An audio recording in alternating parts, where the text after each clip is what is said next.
Okay, I was going to talk to you about my knives. They start out as 1050, 1070 steel railroad anchors, sometimes called a railroad clip. And the little story that goes with them is when I lived in Seattle, my dad visited me one time, and as he was coming out, he asked if he could bring me anything. And I told him, yeah, bring me some of them pieces of steel that when I was a little kid I used to play with. So he searched for and he brought out some. And I kept them for all those years, and then I moved back home. I started making knives, and I thought I should make one. I'll make a knife out of this steel because it's very good steel. But I knew I'd never be good enough. So I take my steel that I got from my dad, and I threw it in a pile of all of these that I got from being picked up. So I never know exactly which steel I got from my dad. So they're all kind of special to me. So that I forged them by hand, and it's a lot of work. I use coal forge or propane, and I forge them out, and I bevel them, and I get them into a knife shape. Now it's a full tang knife, which means that the tang goes into the handle, so it's never going to break.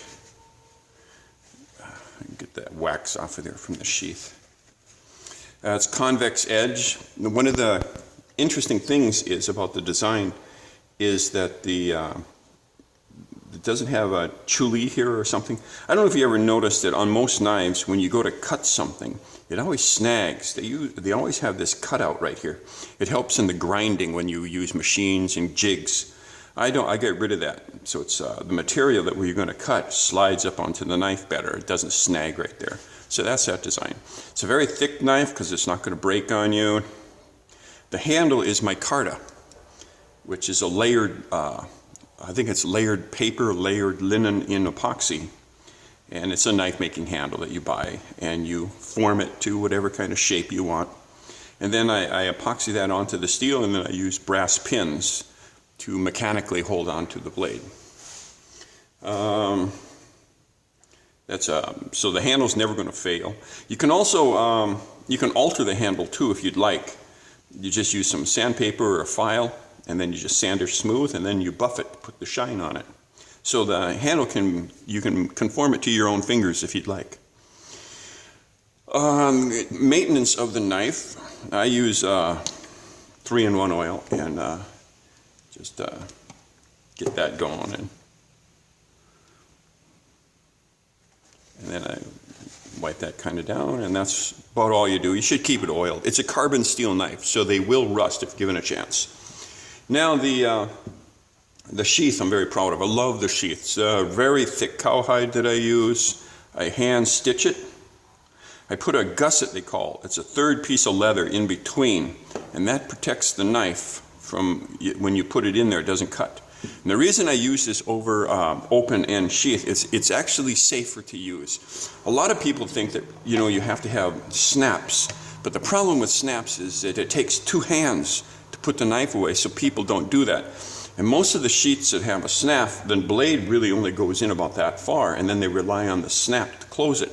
And people don't want to do that, most of the time when you're working with a knife, because it takes 2 hands, you have to stop. So they end up taking the knife and placing it down, back of the tailgate or something. And that's how the knife gets lost. But with my design, you can draw the knife out and put it back with 1 hand, when it's on your hip. You don't need a second hand to do it, so you're more likely to put it away.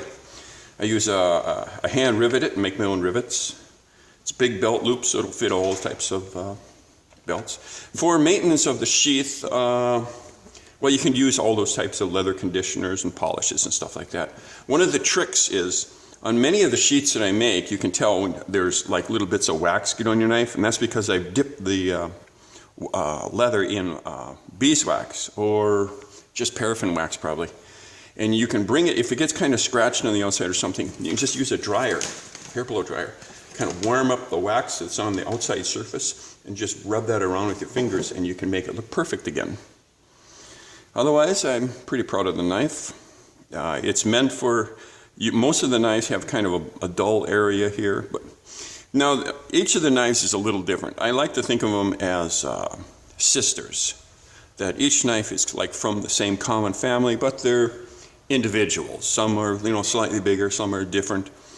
I tried, I'm not really a professional knife maker. I'm just a hobbyist and people hear that I make knives and so everybody's asking me for one, so I ended up selling a bunch of knives, but I'm not really a knife maker.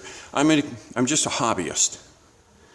Now, many of the knives, for a while, like when you draw them out or put them back in, you're going to notice little bits of wax on them. That's because there's wax inside that will slowly rub off, but it'll help protect the knife anyway. I like how it goes in and makes a solid noise. I like that. Some of the sheets that I make are hand stitched, and hand dipped in. Sometimes I stain it. I try different things, Most of the time it's just wax. So that's about all there is to say about them. Keep it oiled.